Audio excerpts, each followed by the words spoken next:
আমরা কিন্তু বিভিন্ন প্রয়োজনে প্লে স্টোর থেকে বিভিন্ন অ্যাপ ইনস্টল করি, প্রয়োজন শেষে সেই অ্যাপগুলো আমরা আবার আনইনস্টল করে দিই, কারণ সেই অ্যাপগুলো যদি আমাদের ফোনে থাকে তাহলে অনেকটা স্টোরেজ সেই অ্যাপগুলো নিয়ে নেয়। তার জন্যই আমরা অ্যাপগুলো আনইনস্টল করে দিই, কিন্তু আপনি নিজেও জানেন না সেই আনইনস্টলকৃত অ্যাপগুলো কিন্তু আপনার ফোনেই রয়ে যায়, আর আপনার স্টোরেজটা কিন্তু সে খালি করে না, কারণ আপনি সঠিক নিয়মে অ্যাপগুলোকে আনইনস্টল করতে পারেন নাই। ফোনের একটা জায়গায় সেই অ্যাপগুলো সব জমা হয়ে আছে। আপনি কিভাবে সঠিক নিয়মে আপনার অ্যাপটাকে প্রপার ওয়েতে আনইনস্টল করবেন, আজকের এই ভিডিওতে খুব সহজে আমি আপনাদের দেখাবো। চলুন দেখে আসি।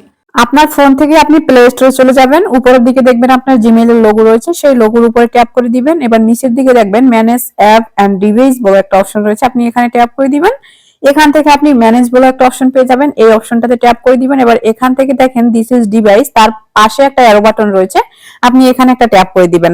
এবারে নিচের দিকে দেখেন নট আনইনস্টলড বলে একটা অপশন রয়েছে, আর এটার মধ্যে ট্যাপ করলে আপনি দেখবেন এখানে অসংখ্য অ্যাপ রয়েছে, আর এই অ্যাপগুলোই আপনি কখনো না কখনো আনইনস্টল করেছিলেন, আর সেই অ্যাপগুলো কিন্তু সব এখানে রয়ে গেছে, একটা অ্যাপও এখান থেকে আনইনস্টল হয় নাই। তো এগুলো সব আপনি এভাবে মার্ক করে নেবেন, মার্ক করার পর উপরে ডিলিট অপশন পাবেন, এখান থেকে রিমুভ আইকনে ট্যাপ করে এগুলো সব ডিলিট করে দিবেন।